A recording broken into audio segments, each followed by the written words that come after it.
Good afternoon, America. Today is Friday, July the 21st, and it is 1:12 in the afternoon. We're going to start off with Psalms 93. Psalms 93 is a anonymous song written by an anonymous writer. It talks about the majesty of God. Psalms 93 is a psalm of the majesty of God. It has five beautiful verses, and they're all purple, pertaining to the Trinity: God the Father, God the Son, and God the Holy Spirit.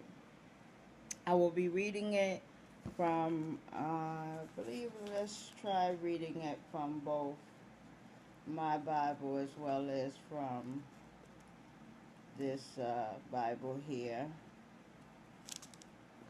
Psalms 93.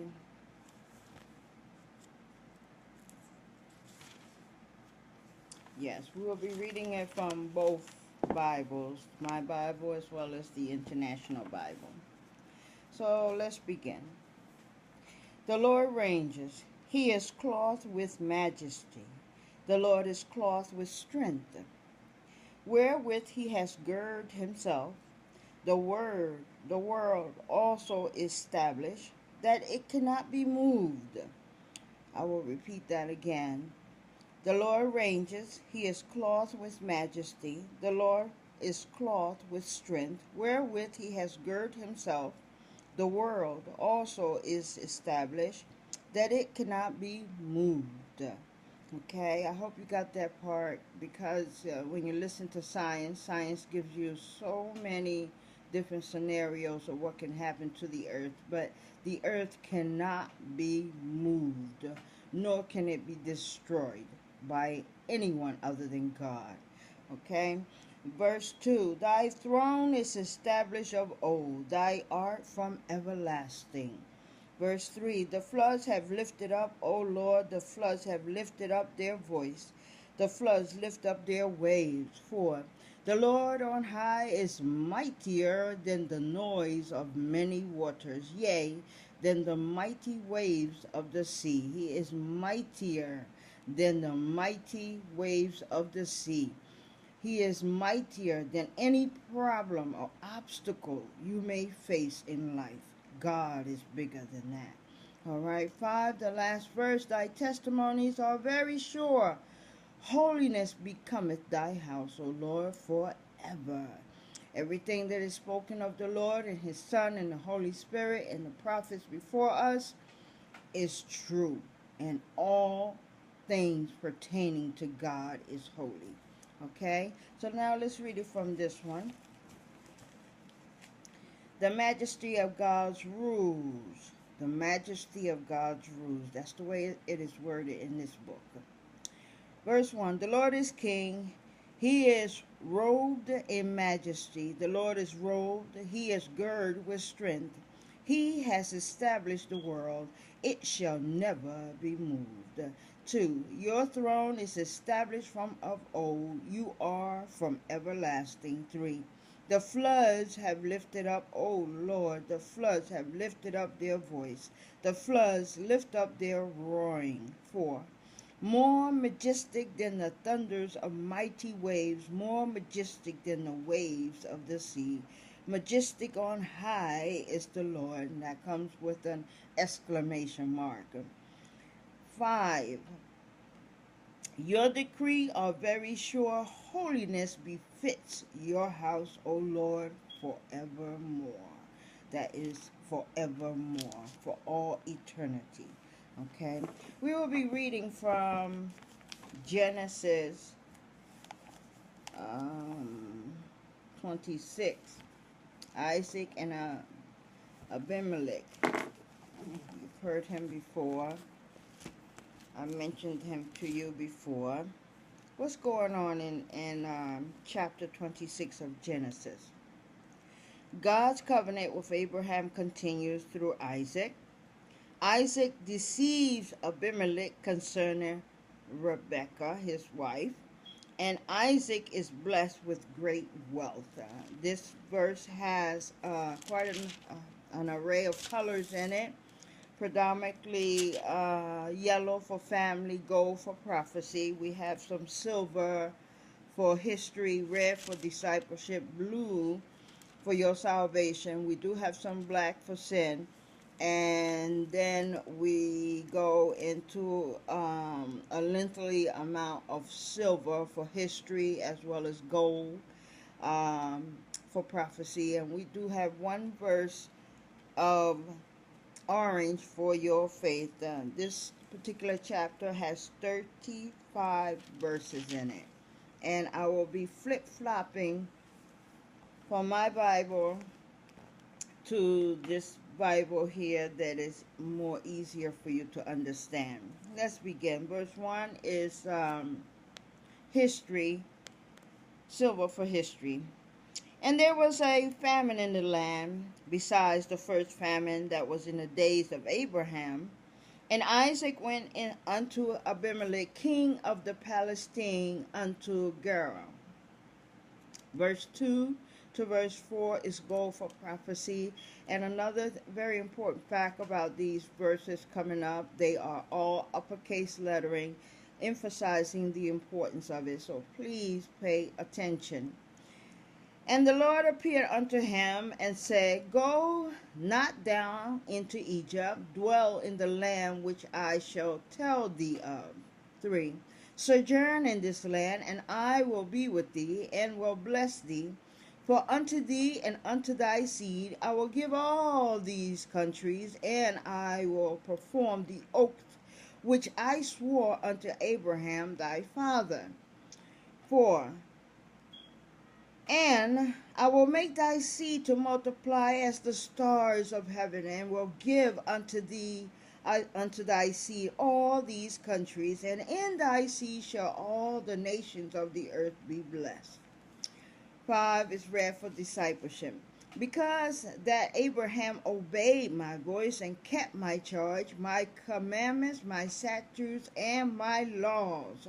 Whenever we as a people of God, pay much regard to his commandments, to his statutes, to his laws, we are given much blessings for that. So this is why it's very important to pay more attention to the laws of God than to the laws of man, because oftentimes the laws of man contradict the laws of God. So this is why it is very important to know that the laws of God are greater to the people of the land than the laws made by man.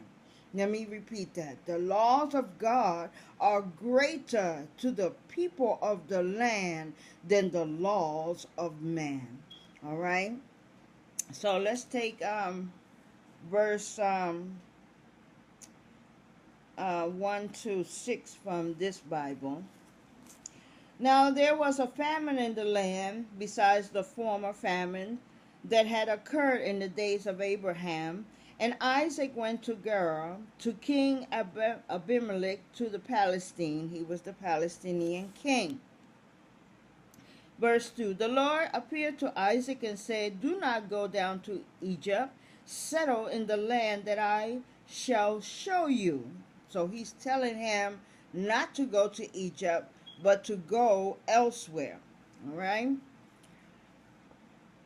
Settle in the land that I shall show you. 3.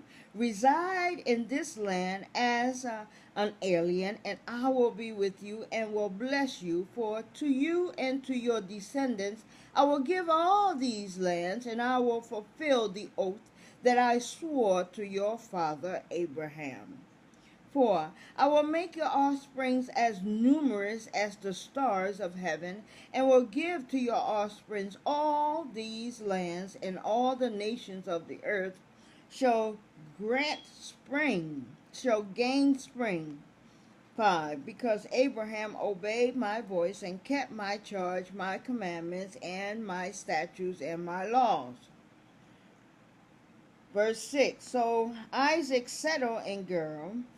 And here it says the same thing. And Isaac settled in Gerar. So they did as they were told.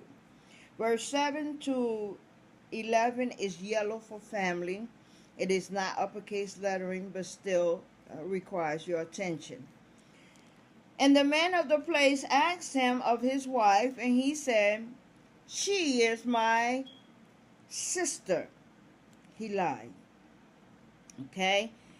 And the man of the place asked him of his wife, and he said, "She is my sister," for he feared to say, "She is my wife, lest," said he, "the men of the place shall kill me for Rebekah, because she was fair to look upon." 8. And it came to pass, when he had been there a long time, that Abimelech, king of the Palestine, looked out at a window and saw, and behold, Isaac was sporting with Rebekah, his wife. Sporting means that he was embracing her in a way that a husband will embrace his wife. So he was sporting her.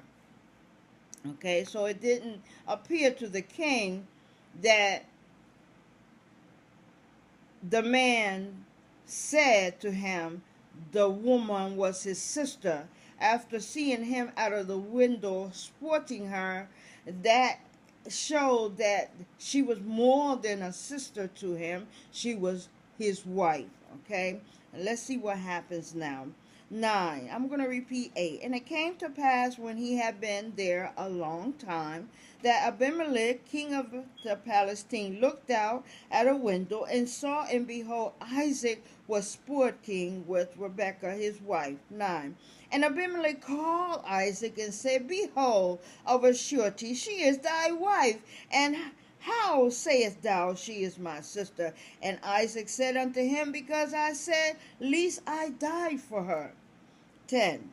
And Abimelech said, "What is this that thou hast done unto us? One of the people might lightly have alienated with thy wife, and thou should have had brought guiltiness upon us." So he says, "Why did you do that?" For one of his people could have had something to do with your wife, and that would have brought upon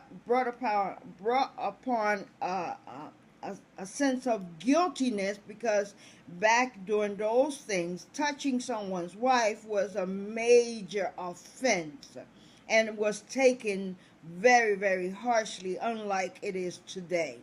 Okay? And Abimelech said, "What is this thou hast done unto us? One of the people might lightly have leaned with thy wife, and thou should have brought guiltiness upon us." 11. And Abimelech charged all his people, saying, "He has touched this man or his wife shall surely be put to death." 12. It's blue for your salvation. Then Isaac showed in the land, and received in the same year 100-fold, and the Lord blessed them. 13, still blue. And the men waxed great and went forward and grew until he became very great. So he did bless Isaac there to the point where he became extremely rich. All right, so let's take it here from 6. So Isaac settled in Gerar.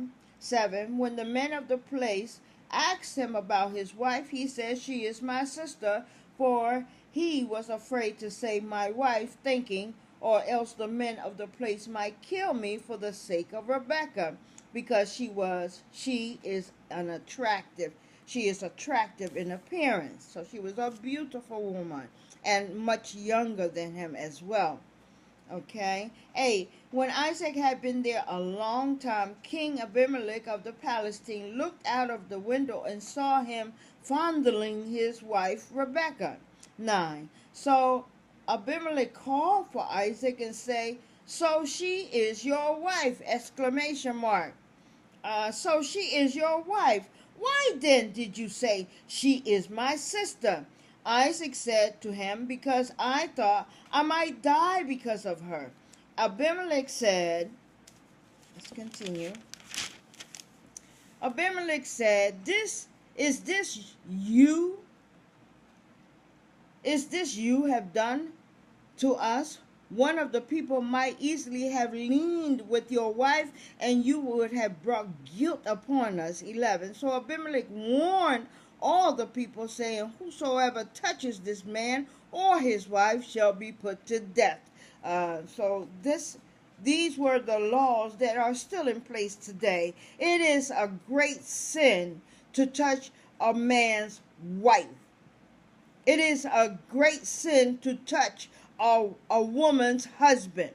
Okay? Although today we are in a world in which it is upside down, we do not consider that as a major offense anymore. But according to God, who does not change for man, that is a great sin for you to touch that which belongs to another. It matters not that they are not together. The only thing that does matter is that they are married. Regardless of whether they're living together or not, they are still husband and wife. Therefore, they are still what I would call untouchable, unapproachable. Okay? So let's keep going. 12. Let's take it from here.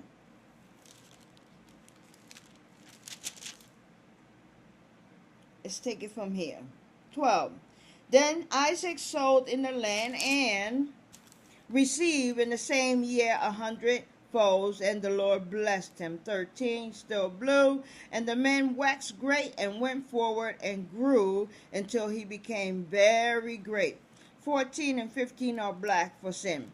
For he had possessions of flocks and possession of herds and great store of servants, and the Palestine envied him, which is a sin, to envy that which your brother has. So you are not to envy your neighbor.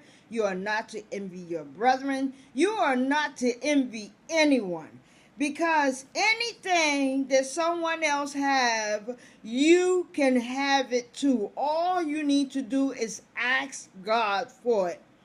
Okay? Not that God is going to always give you what you ask for, but he is the giver of all good things. So if you see someone with something that you would like to have, you can do the same thing and ask God to grant it to you. Now, God may not always say yes right away. Sometimes God will say, wait, not now, later. Nevertheless, he will always answer your request.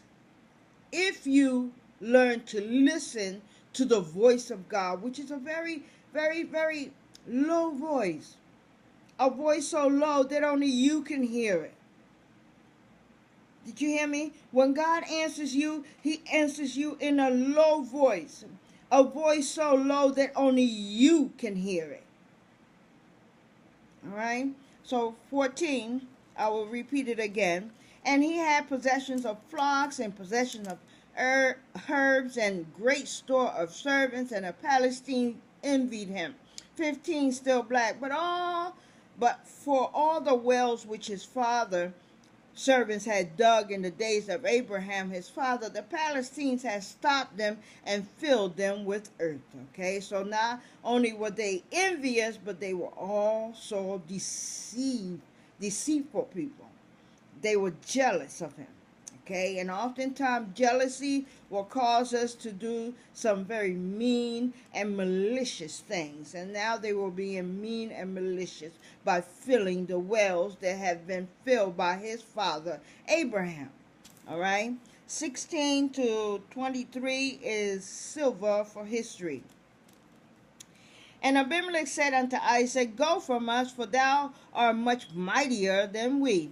17, and Isaac departed thence and pitched his tent in the valley of Gerar and dwelled there. 18, and Isaac digged again the wells of the water, which they had dug in the days of Abraham his father, for the Palestine had stopped them after the death of Abraham, and he called their names after the name by which his father had called them. 19, and Isaac's servants digged in the valley and found there a well of springing water. 20, and the herdsmen of Gerar did strive with Isaac herdsmen, saying, the water is ours, and he called the name of the well Isaac, because they strove with him. They were fighting with him over these new wells that were recently dug. Okay, they were claiming them, even though they did not pick up the shovel to dig the wells. They staked claim to them anyhow. Okay. 19. And Isaac's servants digged in the valley and found there a well of springing water. And the herdsmen of Gerar did strive with Isaac's herdsmen, saying, the water is ours. And he called the name of the well Isaac, because they strove with him. 21. And they dug another well and strove for that also, and called the name of it Sinah. 22. And he removed from thence and dug another well, and for that they strove not, and he called the name of it Rehoboth. And he said, for now the Lord has made room for us, and we shall be fruitful in the land. And he went up from thence to Beersheba. All right, so let's take it here from 12. Isaac sowed seed in the land, and in the same year reaped 100 folds. The Lord blessed him. 13. And the man became rich, he prospered more and more until he became very wealthy. 14. He had possessions of flocks and herbs and a great household, so that the Palestinians envied him. 15. Now the Palestine had stopped up and filled with earth all the wells that his father's servant had dug in the days of his father Abraham. 16. And Abimelech said to Isaac, go away from us, you have become too powerful for us. 17. So Isaac departed from there and camped in the valley of Gerar and settled there. 18. Isaac dug again the wells of water that had been dug in the days of his father Abraham, for the Palestine had stopped them up after the death of Abraham, and he gave them the name that his father had given them. 19. But when Isaac's servants dug in the valley and found there was a well of spring water, 20, the herdsmen of Gerar quarreled with Isaac's herders, saying, the water is ours. So he called the well Isaac, okay, because they contended with him. 21. Then they dug another well, and they quarreled over that one also, so he called it Sinah. All right. 22. He moved from there and dug another well, and they did not quarrel over it, so he called it Rehoboth, saying, now the Lord has made room for us, and we shall be fruitful in the land. 23.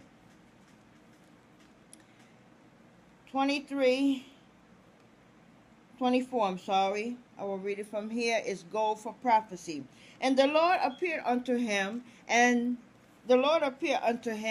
the same night, and said, this is uppercase lettering now, I am God of Abraham thy father. Fear not, for I am with thee, and will bless thee, and multiply thy seed for my servant Abraham's sake. Those are uppercase lettering. 25 is orange for your faith, and it is lowercase lettering. And he built an altar there and called upon the name of the Lord and pitched his tent there, and there Isaac's servant dug a well. 26 to 31 is lowercase lettering, but it's all gold for prophecy. Okay, then Abimelech went to him from Gerar, and Ahuzzath, one of his friends, and Pichol, the chief captain of his army. At 27, and Isaac said unto them, wherefore come ye to me, seeing ye hate me, and have sent me away from you? 28. And they said, we saw certainly that the Lord was with thee, and we said, let there be now an oath between us, even between us and thee, and let us make a covenant with thee. So now they wanted not to quarrel with him. Now they wanted a covenant, an agreement. Now they wanted to be friends rather than enemies, okay? So they wanted to have this covenant as an agreement of friendship, all right? Because Isaac is saying to them, why have you come to see me, seeing that you hate me? Why are you in my face, seeing that you have sent me away? Okay? So We'll read 28 again. And they said, we saw certainly that the Lord was with thee. Sometimes people can look at a family member, an individual, and tell whether or not God is with that person. How can you tell? Watch the individual. Watch their trials and tribulation. Watch the outcome of it. The outcome determines whether or not God is with that individual. If you see the individual prosper continuously, that in itself tells that God is with that individual. Now, I'm not talking about someone who prosper by evil means. Okay? Anything that you obtain deceitfully, you will not keep. It may seem like you're having your way and keeping that which you have obtained in deception, but trust me, anything that you obtain through deception, it will not remain with you. It will be taken from you. How? Suddenly. That's how God works. Suddenly you will start losing that which you thought was yours. Okay? So they see that there is the favor of God upon Isaac. So therefore, with this said, they will rather be his friend than his foe. Okay? So I will read it again.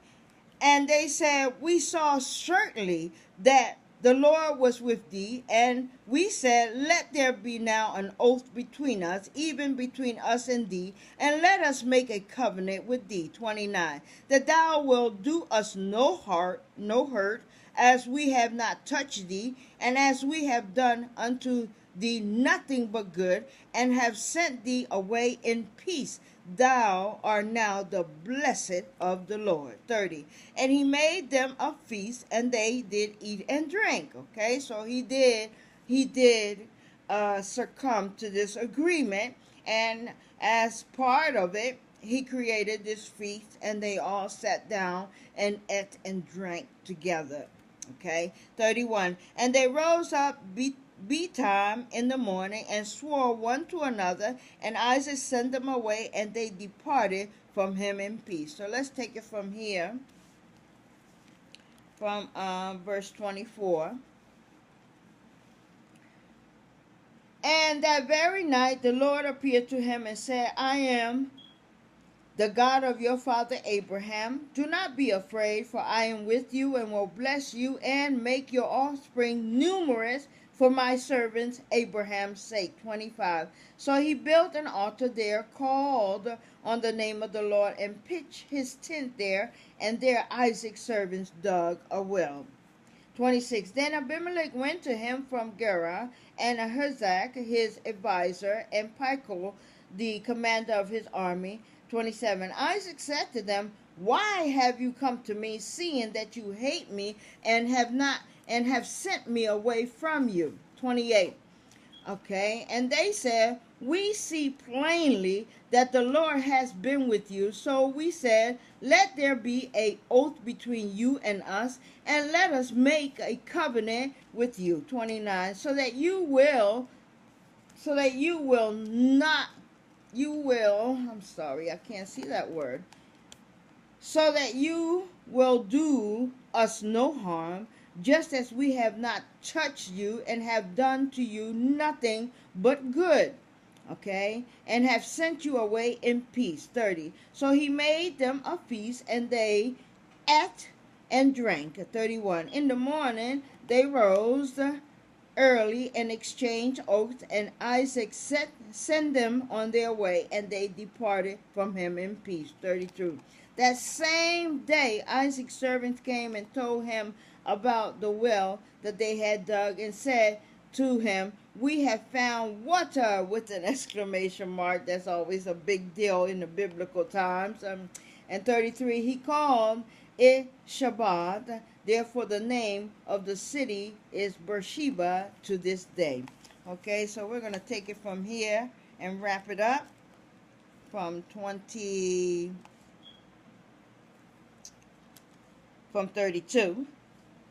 And it came to pass that same day that Isaac's servants came and told him concerning the well which they had dug, and said unto him, We have found water.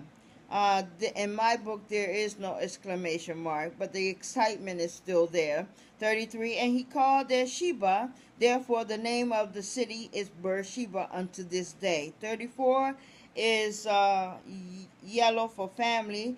And Esau was 40 years old when he took to wife Judah, the daughter of Bera, to the Hittite, and Bethshemesh, the daughter of Elam the Hittite.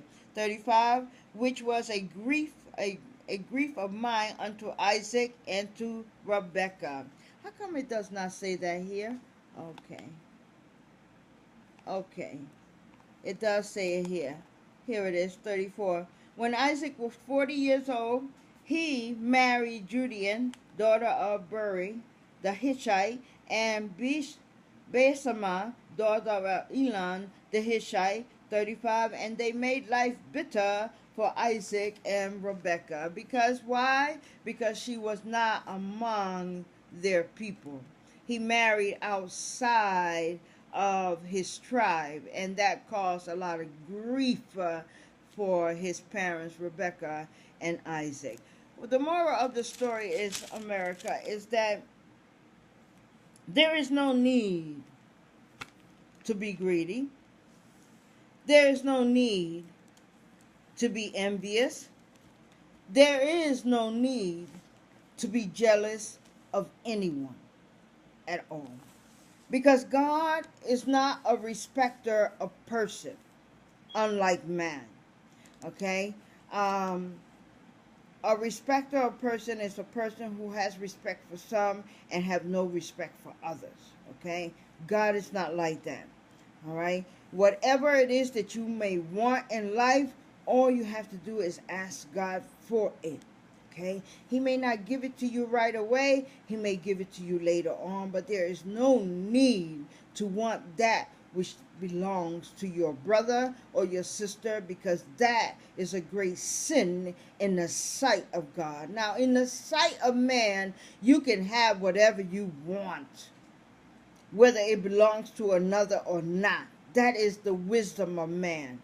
Okay? But the wisdom of God says you are not to touch anything that belongs to another, whether it be his beast, his wife, his servants, his house, whatever it is that that individual have, that you have envy in your heart for, there's no need for that. Okay, because God is a good God, he's a giving God, he's a gracious God, and he is more than happy to give to you liberally if you will only do what? Ask. Okay, and as always, I always have a little tidbit of additional information to give you. We're gonna go with covenant. What is covenant? Because it was in the story. A covenant is a spiritual agreement. Description of heavenly bodies.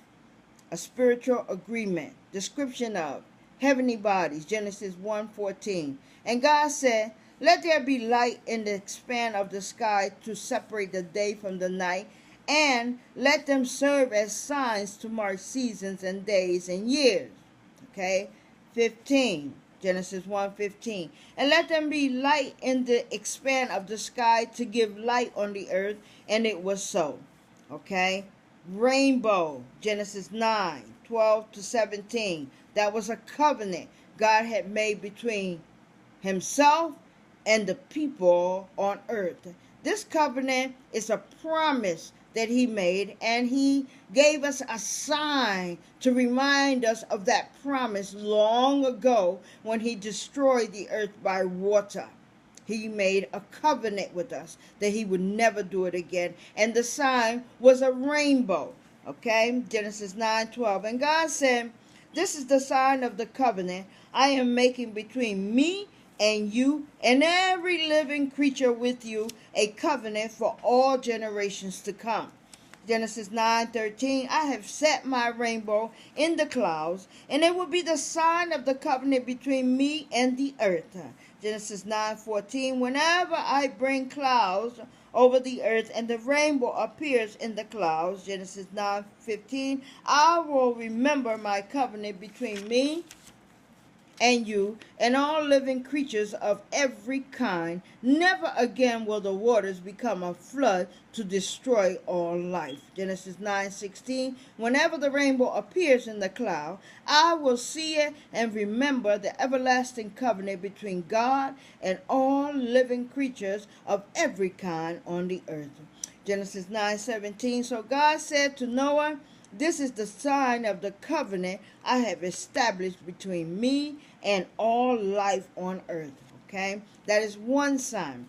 There's also another sign. Circumcision is a sign of a covenant between God and his people. Circumcision. Okay? Genesis 17:11. And you are to undergo circumcision, and it will be the sign of the covenant between me and you. Genesis 17:12. For the generations to come, every male among you who is 8 days old must be circumcised, including those born in your household and brought with money from foreigners, those who are not your offspring. All males, no exception, should be circumcised as a covenant between God and us. Now, that is a covenant stating that we are among the people of God. So therefore, all his sons on earth should be circumcised. Genesis 17:13, whether born in your household or brought with your money, they must be circumcised. My covenant in your flesh is to be an everlasting covenant. Okay? So we have two signs. One that we can see in the sky that reminds us of the flood that Noah, during the generation of Noah, and it also reminds God that he will never destroy the earth in that same manner. And then we have a flesh covenant that are usually on the men, that reminds us that we are among the people of God. Okay, so those are the two covenants that I had to discuss with you today. And of course, we also read about covenant in the reading between Abimelech and Isaac. And that will be all for today. And as always, people, I encourage you to read your Bible. Read it to your children. Read it to your nieces and nephews. Talk about spiritual things to your adult children, because although they are adults, we are their elders. There is much that they can get from us or learn from us, because once we are gone, our teachings are buried with us. So take the time to have good moral conversations with your family members, because oftentimes these moral conversations that you have with your family can help them determine whether to do or not to do that which is good or that which is evil. Okay? And as always, may the peace of God be upon you. May the protection of God surround you in all that you own. And may the will of God, whatever that is for your life, come from thee. Until the next time, thank you for listening to Spiritual Water. My name is Brenda Guerrero. It's been a pleasure. Have a wonderful day.